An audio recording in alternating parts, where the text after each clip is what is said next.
Jazz Scene Buffalo. Sponsored by Compassionate Medical Care of Western New York. When you need us, we're there. Compassionate Care. Patient portal information at wnycompassioncare.com.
Welcome, and thank you for joining us at Jazz Scene Buffalo, the show that gives you a mere glimpse of jazz in Buffalo, New York. My name is Constance Caldwell, and it gives me great pleasure to present Western New York first call jazz musicians and the folks that make the scene.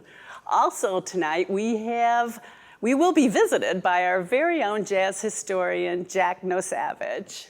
Jazz Scene Buffalo is especially excited to present the Greg Millar Quartet. Now, Greg's history in Buffalo and beyond is vast and storied. He's played in the Charles Erlin Band and as a session player with Lee Morgan, Billy Cobham, John Faddis, just to name a very few, while accompanying so many greats, so many legends, including musicians who make their home right here. We're going to need to talk to Greg, but for now, dig the dulcet groove of Greg Millar Quartet. You ready, Greg?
Hello, I'm Jack No Savage on Jazz Scene Buffalo. Today we're sitting down with our guest band leader, Greg Millar. Greg, thanks for joining us today, man. Thank you, Jack. I'm glad you're having me. Absolutely. Thanks for having me. Appreciate it a lot. Yeah, I wanted to start today by talking a little bit about your history here in Buffalo. I know you're born and raised. Right. Yeah. I was born here, ironically enough, at Sisters Hospital, and that was like one of the final jobs I had before I retired. Yeah, and full in the circle. meantime, I was never there, Yeah. so that came full circle. But then I started to get interested in music, ironically from LP album covers. I would look at the back, nice pictures, especially of saxophone players. I was kind of enamored by sax players at that time. Stanley Turrentine, Rollins, Coltrane, everybody. And I thought to myself, man, that would really be nice if I could just play saxophone. Yeah. A friend of the family was an alto and clarinet player. His name was Louis Hardy. He convinced my mother that it would probably be a good thing if I started out playing clarinet before saxophone. The reason why I'm not a sax player to this day is because of the clarinet. It was like just so difficult, it was like a whole nother animal for me. I found out later on that it would have been a lot simpler for me to actually study saxophone. I didn't know that at the time. I tried my best on clarinet, but then it became so frustrating, I just gave it up. Went back to the album covers again, and I noticed, wow, these guitars look kind of nice on here. And ironically, the guitars had a lot more variety of color and, that kind of thing. So I was like, wow, that might be kind of interesting to try that out. Yeah. So my folks, spent, I think it was like maybe like $12 to $15 for acoustic guitar from a pawn shop. It was in such bad shape that I had to actually wear a glove on my left hand to play the notes. The action was too high? Way too high, Yeah. and it kind of hurt, but I said, once I got this glove on, I'm going to stick to this. So my parents saw that, and they said, well, he must be pretty serious, so we better get him another guitar, and they did, So I got my first electric. That might have been maybe around 1962 or 63. Started taking a few lessons, basic stuff. And that led the way to the point that I am now, Ironically, it's like the reason why I got so interrupted in times was because of the military, for one thing. I had really a nice 5-year stretch of learning from the time I started guitar till I got drafted. And I was so angry that I got drafted. It was like, it just interrupted everything, and I was hard pressed to kind of recapture a lot of that technique and stuff. And it took me a while to do so once I came out of the service and I got back to a certain level. Yeah. And, what year was that? Did you come back to Buffalo? I got out of the service in 1971. Okay. And I came back right away. Started doing a little bit of college. That became pretty frustrating, so I kind of bowed out of that gracefully. And then things started happening on the playing side. I had a really nice weekend job in Rochester with an organ group. Okay. And funny thing too, Johnny Hammond came through. Yeah. Really enjoyed the way I played. Yeah. And he wanted to really take me out on the road with him. Same thing happened, Charles Erlin came to Rochester too, and the same thing happened because they would come to this particular place on their off nights and hear us play. So I was like, okay, well, I'm sorry guys, but at that point, it was like maybe 2 days later, I had to go for induction. So I said, oh man, I'm sorry. And they were talking about, well, man, you got to go to Canada or you got to do this to get out of this. And I was like, man, it's a little too late for that. I think. So I served my few years in the service and came back home and started to try to play again. Yeah.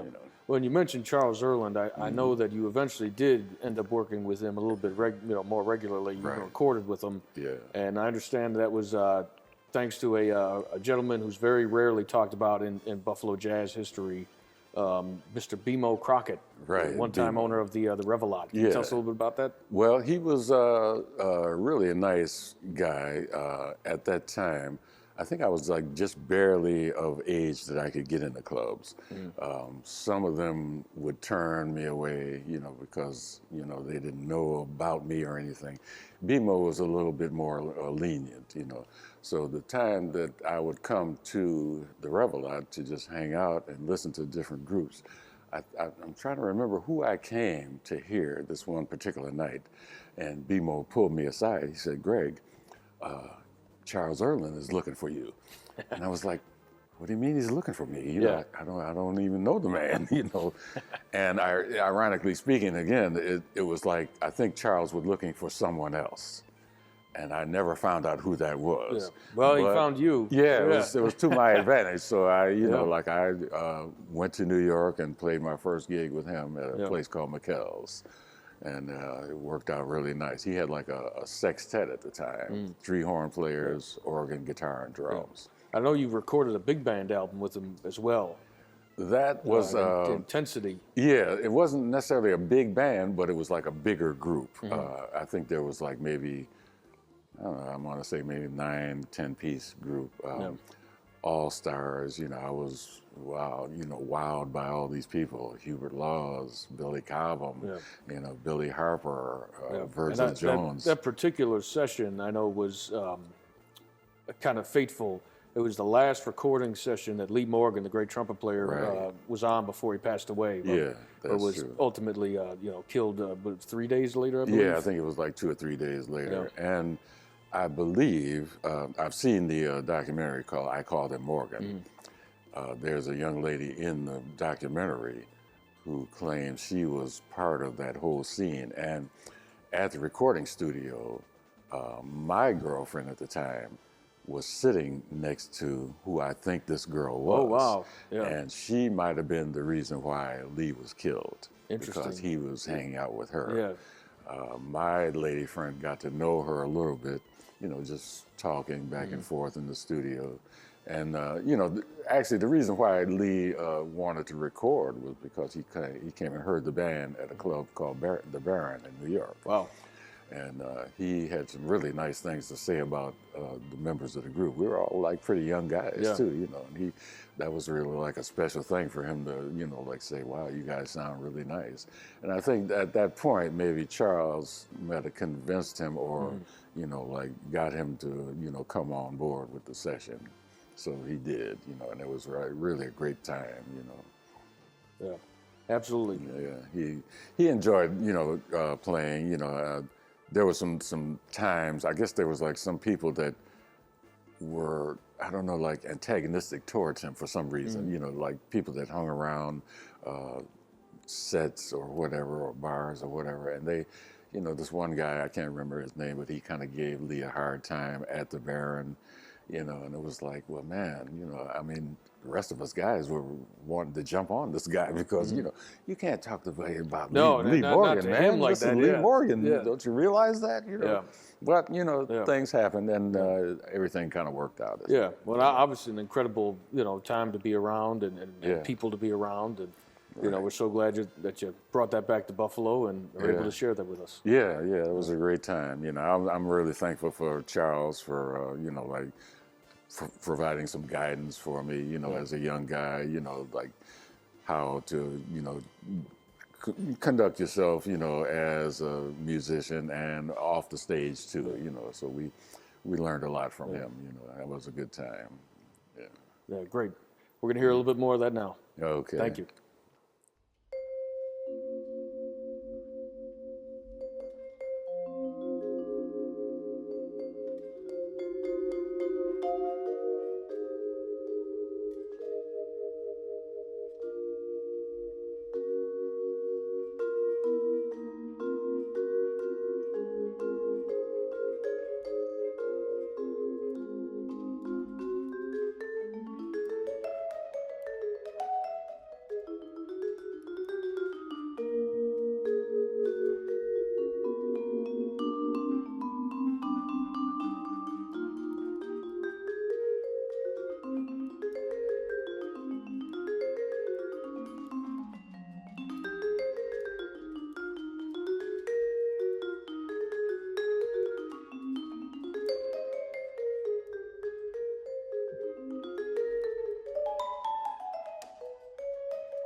A better you is a healthy you.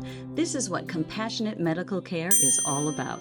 Dr. Michael Slater and his team will work tirelessly to help you become as healthy as you can be. His board-certified nurse practitioners, Renee Stefaniak and Jessica D'Alessandro, are just 2 more reasons to make compassionate medical care your path to your best health. So when you need compassionate medical care, call us today. Compassionate care.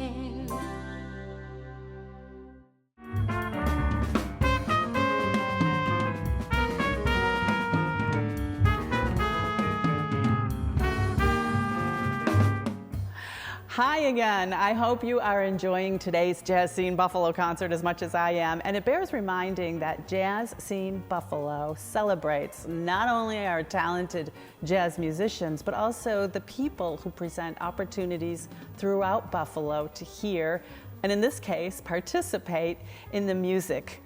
I'm very thrilled to present to you today jazz vocalist and producer Rebecca Davis, who I call Becky. Thank you for joining us today. You're welcome. I'm thrilled to see you. And I primarily wanted you to come on the show just to talk about, because you have so much history in Buffalo, and I know we could share for hours, but in our limited time, I want to talk about the jazz you're presenting at Gypsy Parlor. When did it all start and how's it going? Okay, the Gypsy Parlor Jazz Jam started in June of 2022. And prior to that, there was a jam there briefly that was started by Anat Agman, an artist, Buffalo vocalist. And shortly after she started that jam, she got ill and sadly passed away in 2020. So then it was the pandemic, and there was nothing going on musically in Buffalo. So I thought, I really miss that, and I missed that opportunity to hang out with the people. So I went and I talked to Gabrielle Matina, the owner at the Gypsy Parlor. Whom I love. Yeah. She's so great. Okay. She's awesome. And I talked to her about it. She says, yeah, let's do this. So we have been there with the Gypsy Parlor Jazz Band for 2.5 years so far.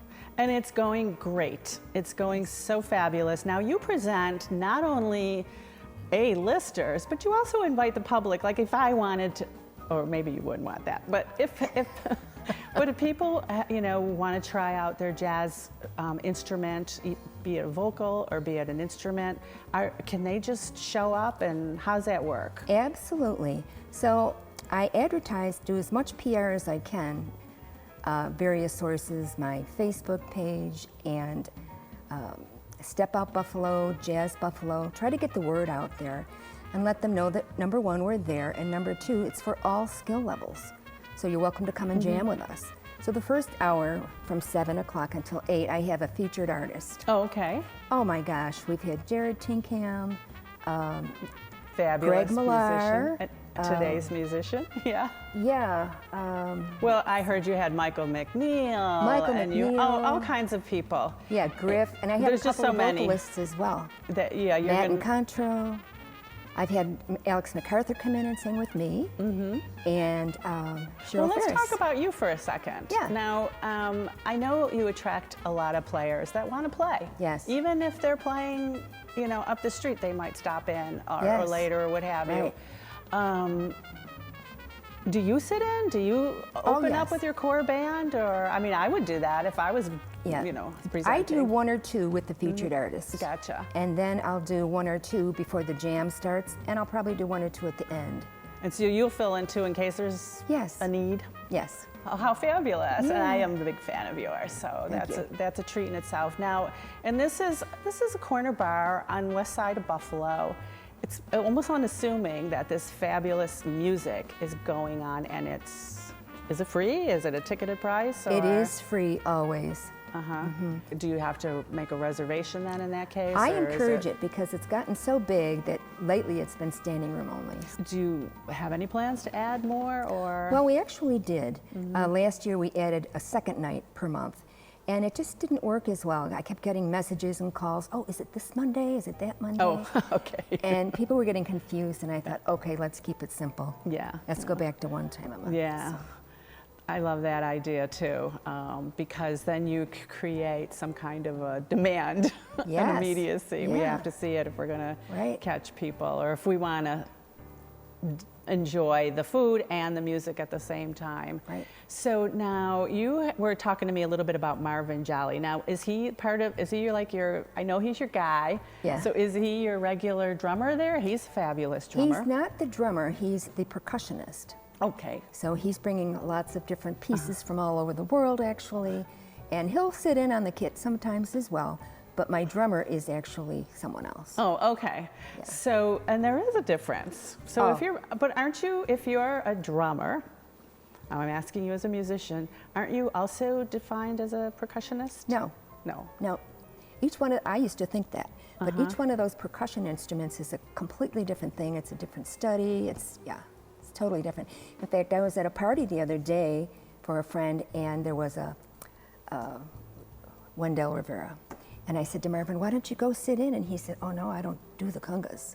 Oh. And I thought if you did this. He says, oh no, they're all different.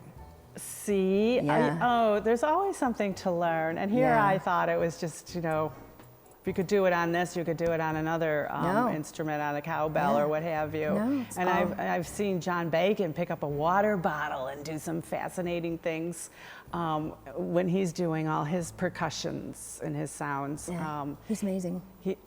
So I thank you so much for joining us, Oh, and yes. I hope continued success. Thank you. I can't wait to come down there and have some fabulous food and listen to some fabulous jazz. Good. And thank you all for participating and following us. And Becky, can you tell people where, again, is it Jazz Jam Buffalo? Or Yeah, Gypsy Parlor Jazz Jam.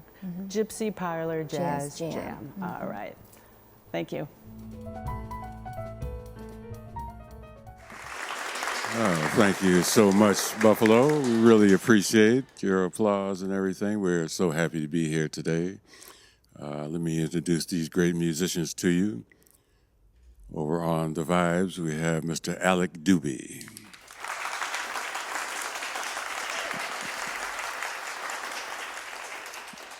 Acoustic bass, we have Ed Croft.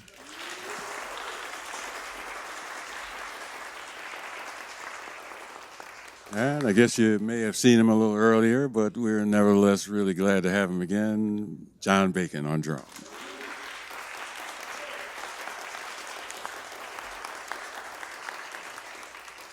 And yours truly, Greg Millar on the guitar. Thank you.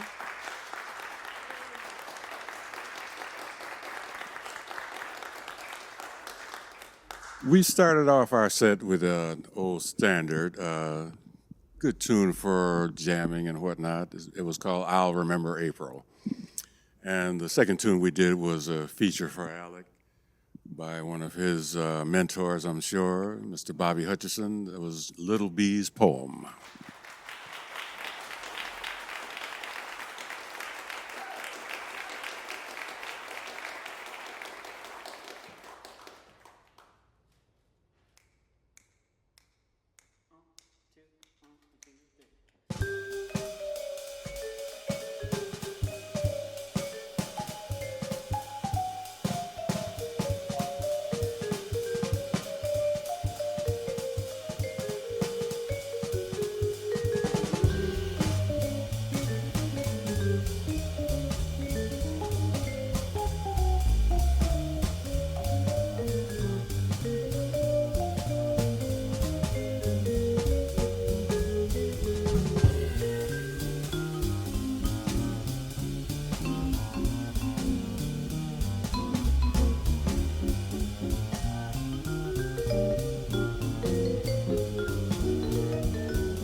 That was amazing. Thank you, Greg. Thank you all so much for joining us at Jazz Scene Buffalo. We hope you got into the groove, and until next time, get out and be seen on the scene. Jazz Scene Buffalo, and long may you swing.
Jazz Scene Buffalo.